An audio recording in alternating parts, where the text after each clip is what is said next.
Magandang araw. Ako po si Mark Lester Liragan. Ito po ang aking daily devotion ngayong June 10.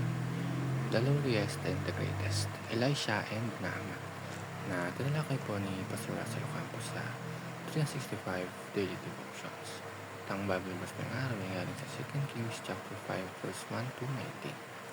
Sabi po ay, Naaman healed of leprosy. Now Naaman was commander of the army of the king of Aram.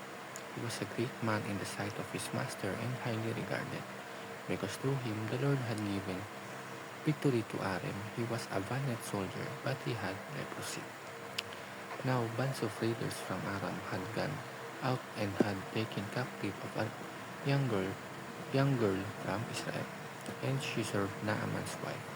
She said to her mistress, "If only my master would see the prophet who is in Samaria, he would cure him of his leprosy." Naaman went to his master and told him that what girl what the girl from Israel had said.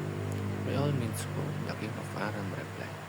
"I will send a letter from the king of Israel." So Naaman left, taking with him 10 talents of silver, 6,000 shekels of gold, and 10 sets of clothing.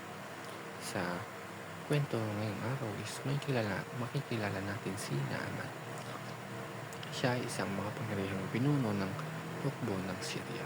Mataas ang kanyang katungkulan, respetado, at matagumpay sa kanyang trabaho. Kung titingnan ng mundo, masabi natin nasa kanya na ang lahat. Ngunit may problema si Naaman. Siya ay may ketong. Sa panahon nila, ang ketong ay isang malubhang sakit na walang madaling lunas. At dito natin makita ang ating first teaching. Ang una ay, the loneliest people can be the best conduits of God healing. Ang taong unang nagbigay ng pag-asa kay Naaman ay hindi isang hari, hindi isang general, at hindi isang sikat na propeta. Isa lamang siyang batang alipin na babae mula sa Israel. Sa mata ng mundo, maliit lamang ang kanyang katayuan. Ngunit ginamit siya ng Diyos upang ituro si Naaman sa tamang direksyon. Ang pangalawa, the greatest people can be the most needy. Sa panlabas, si Naaman ay tila napakalakas. Ngunit sa loob, siya ay nangangailangan ng tulong. Ganito rin minsan sa buhay natin. May mga taong mukhang maayos ang lahat. May magandang trabaho, maraming pera o maraming tagumpay. Ngunit may mga sugat silang dala na hindi nakikita ng iba. At kung minsan, tayo rin ito. At ang last teaching, Naaman the Syrian experienced the gospel in advance. Nang sabihin ni Elisha kay Naaman na maligo ng 7 beses sa ilog ng Jordan, una siyang nagalit.